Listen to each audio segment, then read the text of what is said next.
నమస్తే అండి, tempting bowls కి స్వాగతం. నేను మీ సిరి సంతోష్.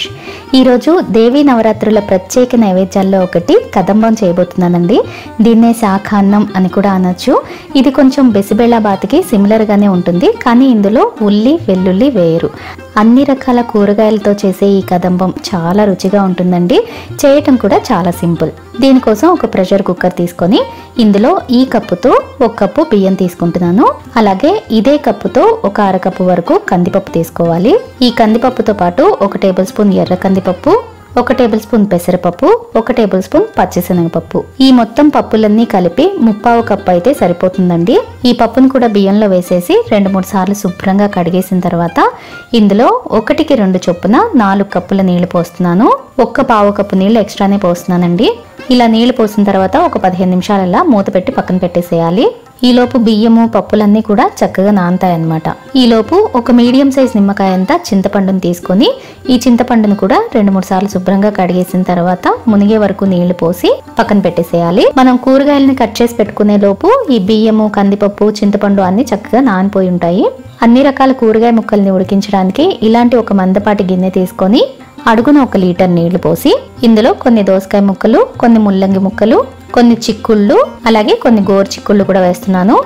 వీటితో పాటు 4-5 దొండకాయ ముక్కలు, కొన్ని ఆనపకాయ ముక్కలు, కొన్ని అరటికాయ ముక్కలు, కొన్ని చిలకడ దుంప ముక్కలు, కొన్ని తీపి గుమ్మడికాయ ముక్కలు, అలాగే 2 వంకాయ ముక్కలు, 2 పచ్చిమిర్చిని కూడా ఇలా తుంచివేసి ఇందులో ఉల్లి వెల్లుల్లి వేయరు.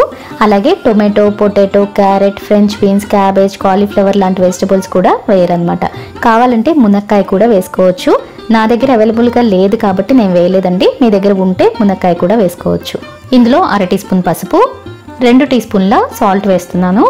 అలాగే 1 రెమ్మ కరివేపాకు కూడా వేసి మూత పెట్టి మీడియం ఫ్లేమ్ మీద పెట్టేస్తున్నాను. దీంతో పాటు ముందుగా నానబెట్టుకున్న బియ్యం పప్పు కూడా స్టవ్ పైన పెట్టేస్తున్నానండి. మీడియం ఫ్లేమ్ మీద ఒక 2 విజిల్స్ వస్తే సరిపోతుంది. 15 నిమిషాలకి కూరగాయ ముక్కలన్నీ ఇలా చక్కగా ఉడికిపోయి ఉంటాయి. ఒక గుమ్మడికాయ ముక్కను తీసి చాకుతో ఇలా కట్ చేసి చూస్తే మీకే తెలిసిపోతుంది.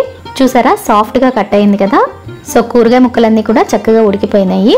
ఇప్పుడు ఇందులో నానబెట్టుకున్న చింతపండు రసం వేసేస్తున్నాను. ఇలా చింతపండు గుజ్జు మొత్తం పిండేసిన తర్వాత ఇందులో 1 టీ స్పూన్ కారం, 1/2 టీ స్పూన్ మిరియాల పొడి, 1 టేబుల్ స్పూన్ సాంబార్ మసాలా వేస్తున్నాను. ఇది హోమ్ మేడ్ సాంబార్ మసాలా అండి. ఇది ఎలా చేసుకోవాలో నేను ఆల్రెడీ ముందే పోస్ట్ చేశాను. చూడని వారు ఎవరైనా ఉంటే లింక్ కింద డిస్క్రిప్షన్ బాక్స్ లో ఇస్తాను, చూడొచ్చు. అలాగే 1 టేబుల్ స్పూన్ అంతా బెల్లం కూడా వేస్తున్నాను. ఇలా కొంచెం బెల్లం కూడా వేయడం వల్ల పులుపుని బ్యాలెన్స్ చేసి రుచి చాలా బాగుంటుందండి. ఇలా అన్ని వేసేసిన తర్వాత ఈ పులుసు మొత్తాన్ని మరొక 5 నిమిషాల పాటు మీడియం ఫ్లేమ్ మీదే బాగా మరిగించండి. ఈలోపు మనం కుక్కర్ లో పెట్టిన అన్నం కూడా చక్కగా ఉడికిపోయింది. చూడండి, దీన్ని మరీ మెత్తగా మ్యాష్ చేసేయొద్దండి. జస్ట్ ఇలా అడుగు నుంచి కలిపితే సరిపోతుంది. మరీ ఎక్కువగా కలిపేశారంటే కదంబం అనేది పేస్ట్ గా అయిపోతుంది. కదంబంలో అన్నం కొంచెం మెతుకులుగా కనిపిస్తేనే బాగుంటుందండి, మరి పేస్ట్ అయిపోతే బాగుండదు.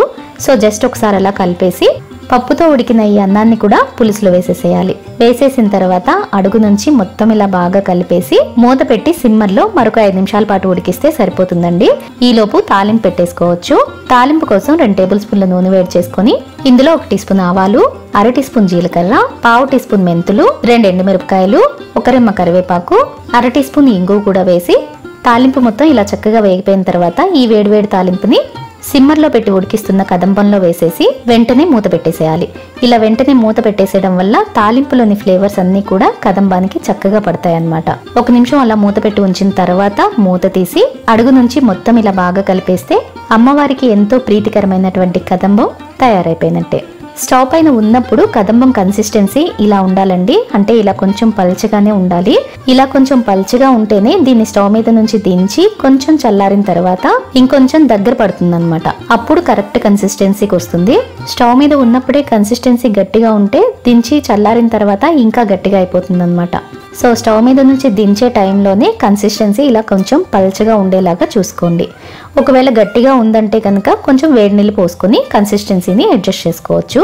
ఇంతేనండి, సేమ్ సాంబార్ అన్నంలానే చాలా రుచిగా ఉంటుంది. నవరాత్రుల్లో 8వ రోజు నైవేద్యంగా ఈ కదంబాన్ని చేస్తుంటారు. సో మీరు కూడా తప్పకుండా ట్రై చేయండి. మరి వీడియో కనుక నచ్చితే లైక్ చేసి అందరికీ షేర్ చేయండి. ఇలాంటి మరిన్ని రెసిపీస్ కోసం టెంప్టింగ్ బౌల్స్ ని సబ్స్క్రైబ్ చేసుకోవడం మాత్రం మర్చిపోకండి. మరో మంచి రెసిపీతో మళ్ళీ కలుద్దాం.